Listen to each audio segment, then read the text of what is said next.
Hello everyone, welcome back to my channel. In previous video मैंने आप लोगों को बताया था कि माई क्या होता है, माई को कैसे इंस्टॉल करते हैं। सो आज का टॉपिक है database. Okay, what is database? Database क्या है? सो देख लेते हैं डेटाबेस क्या होता है। डेटाबेस एक मैनेजमेंट सिस्टम है जिसमें मल्टीपल टेबल्स होते हैं, जैसे कि कस्टमर, ऑर्डर, प्रोडक्ट, इनवाइस, इस तरीके से टेबल्स सेव होते हैं डेटाबेस में। ओके, सो अब देख लेते हैं बेसिक क्या है। Database is a collection of, ये कलेक्शन होता है इन्फॉर्मेशन का जो कि स्टोर करता है डेटा को ऑर्गेनाइज तरीके से। ठीक है, सो अब देख लेते हैं कि डेफिनेशन क्या होता है। Database is a systematic collection होता है डेटा का जो कि स्टोर करता है डेटा को ऑर्गेनाइज तरीके से, और इसका मेन पर्पज़ होता है कि ये लार्ज अमाउंट ऑफ डेटा को स्टोर करता है, उसे रिट्रीव करता है, मैनेज करता है। ठीक है, और अब देखते हैं कि एसक्यूएल डेटाबेस ये जो होता है वो एक कलेक्शन होता है टेबल्स का। ठीक है, टेबल्स में मल्टीपल डेटा ऐड होता है। सो डेटाबेस के प्रकार देख लेते हैं, सेंट्रलाइज और डिस्ट्रीब्यूटेड। सो सेंट्रलाइज में क्या होता है, एक ऑपरेटिंग सिस्टम से मल्टीपल ऑपरेटिंग सिस्टम कनेक्टेड होते हैं, जबकि डिस्ट्रीब्यूटेड में मल्टीपल ऑपरेटिंग सिस्टम एक दूसरे से कनेक्टेड होते हैं।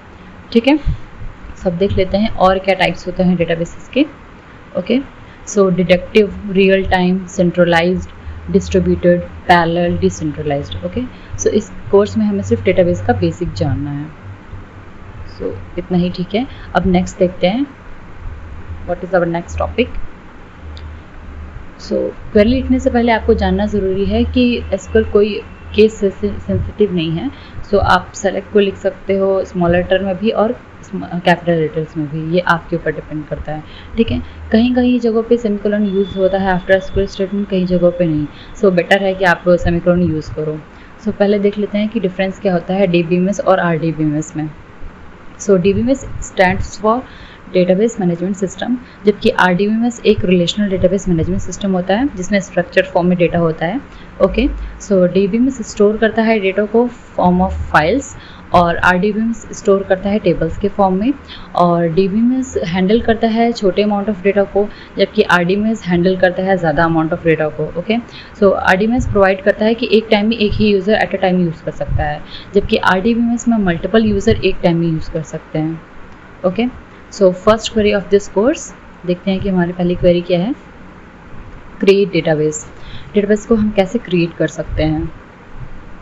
So using create database statement we can create new SQL statement database. Okay, so database create कर सकते हैं, ये है syntax create database, database name, जो भी हम database का नेम चाहे हम ऐड कर सकते हैं। ओके, सो यहाँ पे ये क्रिएट कर देगा, it will create new database test DB in SQL schema. SQL schema के बारे में मैं आप लोग को आगे की स्लाइड्स में बताऊंगी। ओके, सो फर्स्ट आपको इंस्टॉल करने के बाद क्या करना है, टर्मिनल ओपन करना है, उसके बाद sudo mysql लिखना है, उसके बाद आपको यहाँ पे अपना पासवर्ड एंटर करना है, उसके बाद यहाँ पे आपको क्रिएट डेटाबेस लिखना है। ओके, सो क्रिएट डेटाबेस, डेटाबेस का नाम suppose new DB.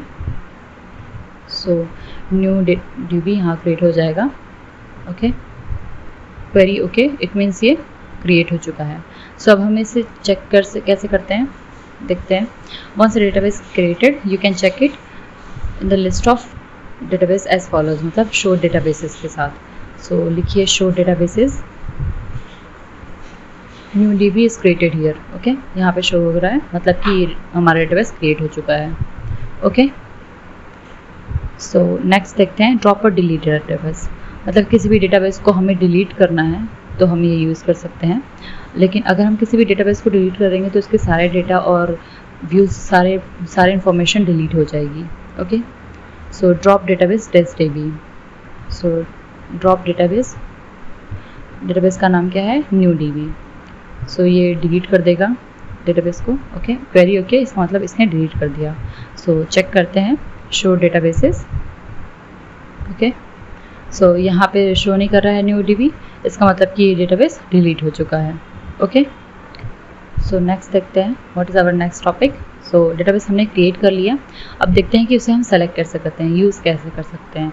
So use statement use to, इसको यूज़ करते हैं हम सेलेक्ट करने के लिए किसी भी डेटाबेस को जो कि ऑलरेडी अवेलेबल होता है एसक्यूएल स्कीमा में। ओके, अगर मान लीजिए आपके पास मल्टीपल डेटाबेस है, अगर आपको किसी एक डेटाबेस को सेलेक्ट करके उसमें डेटा ऐड करना है तो आप इसका यूज़ करेंगे। ओके, सिंटैक्स है यूज़ डेटाबेस नेम, और अगर आपको डेटाबेस का नेम डालना है तो ये पर्टिकुलर आपको याद रखना होगा कि इसका यूनिक नेम होना चाहिए। ठीक है, सो इसका एग्जांपल है यूज़ टेस्टडीबी। सो यहाँ तो हमने डेटाबेस अपना डिलीट कर दिया था, सो फिर से क्रिएट करते हैं, create database new DB. So query okay, it means ये क्रिएट हो गया। चेक करते हैं, हाँ न्यू डीबी यहाँ प्रेजेंट है। Okay, so use test DB new DB. Okay, database change मतलब कि अब जो भी डेटा हम ऐड करेंगे वो सारा ऐड होगा न्यू डीबी में, न्यू डीबी डेटाबेस में। ओके, सो नेक्स्ट देख लेते हैं। ये मल्टीपल टेबल्स हैं, डिपार्टमेंट, एम्प्लॉय, पोजीशन, इस तरीके से डेटा स्टोर होता है डेटाबेस में in form of tables. Okay, so देखते हैं कि टेबल क्या होता है। Table data in RDBMS is stored in database object, मतलब डेटाबेस ऑब्जेक्ट के फॉर्म में सेव होता है जिसे हम टेबल कहते हैं। और टेबल एक basically collection of related data entries होता है जिसमें कि ढेर सारे कॉलम्स और रोज होते हैं। और टेबल सबसे मोस्ट कॉमन और सिंपलेस्ट फॉर्म है डेटा स्टोर करने के लिए, ठीक है। और टेबल को हम रिलेशन भी कहते हैं और इस रो को हम टपल भी कहते हैं। ओके, सो अब इसका एग्जांपल देख लेते हैं, ठीक है। Example of customer table. So ये हमारा टेबल है। Okay, ID, name, age, address, salary, इस तरीके से टेबल होता है। ओके, सो नेक्स्ट फील्ड क्या होता है। Every table is broken up into small entities, मतलब स्मॉल एंटिटीज में ये ब्रोक होता है। तो फर्स्ट क्या है, जैसे मान लीजिए ID, नेम, एज, एड्रेस, ये सारी चीज़ें लिखी हुई हैं, ये मल्टीपल फील्ड्स हो गए, ठीक है। सो अब देख लेते हैं कि रिकॉर्ड और रो क्या होता है। रिकॉर्ड रो मतलब कि उसमें एक साथ सारी चीज़ें ऐड होती हैं, जैसे कि 1 रमेश, 23 गाजियाबाद, इस तरीके से पूरा डेटा सेव है। ओके, सो अब देख लेते हैं टेबल में इसको। ये हमारा टेबल है, इसमें ये ID के 1 2 3 4 इस तरीके से हैं। अब 1 मान लीजिए 1 रमेश, 23 गाजियाबाद, ये पूरा एड्रेस एक रिकॉर्ड हो गया। इस तरीके से 7 रिकॉर्ड हो गए। ओके, सो कॉलम देख लेते हैं। कॉलम एक वर्टिकल एंटिटी होती है जो contain all information associated with a specific field in a table, मतलब जैसे नेम कॉलम है उसके अंदर इसने नेम फील्ड के सारे वैल्यूज़ को ऐड रखा है, ठीक है, ऐड किया है, इसे कॉलम कहते हैं। अब इसको हम चेक कर लेते हैं with the help of customer table. So customer table में जैसे ये नेम है, ये पूरा फील्ड एक कॉलम हो गया, एज एक कॉलम हो गया, एड्रेस एक कॉलम हो गया, इस तरीके से। ओके, सो नेक्स्ट आप इसे नोट डाउन कर लीजिए, some of important SQL commands. So select का हम यूज़ करते हैं डेटा को सेलेक्ट करने के लिए, अपडेट का हम यूज़ करते हैं डेटा को अपडेट करने के लिए, और डिलीट का यूज़ करते हैं data from a database delete करने के लिए। ओके, और इंसर्ट इनटू का हम यूज़ करते हैं कोई भी नया डेटा को ऐड करने के लिए। ओके, और क्रिएट डेटाबेस हम यूज़ करते हैं किसी भी नए डेटाबेस को क्रिएट करने के लिए। अल्टर डेटाबेस हम यूज़ करते हैं किसी भी डेटाबेस में कोई कुछ भी मॉडिफाई करने के लिए, ठीक है।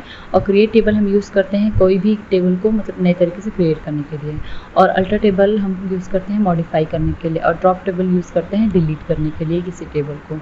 ओके, सो आप इसे नोटेड डाउन कर लीजिए, this is most important. Okay, so हमारा नेक्स्ट फर्स्ट देखते हैं, हमारा नेक्स्ट टॉपिक है create table. So table create करना डिफ़िकल्ट नहीं है। So let's see how to create table. So in next video मैं आप लोगों को बताऊंगी कि टेबल को कैसे क्रिएट करते हैं, कॉलम नेम कैसे लिखते हैं, डेटा टाइप और उसके साइज़ को कैसे लिखते हैं,